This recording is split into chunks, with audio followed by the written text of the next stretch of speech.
ভাই কি আমার চোখটি মারছে? না রে দোস্ত, ওই সাহস আছেন? সত্যি সত্যি চোখটি মারছে। আমারও তো তাই মনে হইতেছে, হয়তো চোখ টিপি মারছে। ওই মাইয়া কি আমার লগে প্রেম করতে চায়? মায়ের কথা শুনলে তো বোঝা যায় সব। মাইয়া তো এখন আমার প্রপোজ করলো না। চাই মনে মনে যে পোলারা যাতে আগে অ্যাপ্রোচ করা করে।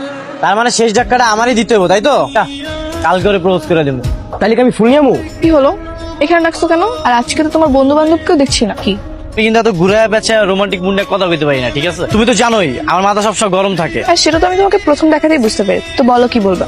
তোমার একটা জিনিস আমি নোটিস করলাম, যখন তোমার ভাবি ভাবি করে ডাকে তুমি বিরক্ত হও না, তুমি আরো খুশি হয়। এই বিষয়টা আমার খুব ভালো লাগছে। তুমি নাকি আমার পছন্দ। আমি কিন্তু তোমার তো পিছে পিছে ঘুরতে পারবো না। পছন্দ করো তাইলে আমার সাপ সাপ করে পছন্দ করি কিনা জানি না, কথাবার্তা অ্যাটিটিউড আমার কাছে আলাদা মনে হয়। পছন্দ। সবার চাইতে তোমার অনেক স্পেশাল। তুমি পিছনে ফিরে আমার দিকে চোখ টিপ মারলা না, সারা রাত ঘুম হয় না। ওর মধ্যে না আলাদা একটা মায়া আছে। তাই নাকি? আমি তোমার অনেক ভালোবেসে ফেলাইছি। I love you Sagarika. কি উত্তরটা দিয়ে গেল না? I love you two.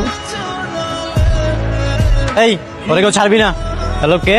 আপনার বন্ধুদের ভাবি আর আপনার বউ। বুঝতে পেরেছেন?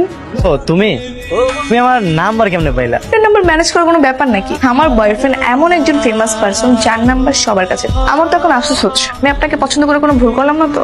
এমন কেমন হইতাছে? তো সবাই যাকে ভয় পায় তার সাথে প্রেম করবো, তাতে আমার একটা আলাদা সম্মান থাকবে, তা কিছুই দেখতে পাচ্ছি না। সবে তো মাত্র প্রেমটা শুরু। তো যাবো তখন মহল্লার সবাই যখন দেখবো আমার লগে তুমি, এমনি সবাই সম্মান করবো। ঘুরতে নিয়ে যাবেন? নিয়ে যাবো না তো কারে নিয়ে যাবো আমি? রাখি এখন। সাগরিকা দেখ, তুই কিন্তু ভুল করছিস। মেনে নিবে কি নিবে না সেটা পরের ব্যাপার, আপাতত কাউকে কিছু বলিস না। কি হলো, থামলা কেন? আমি কিস্তা করে থামছি নাকি?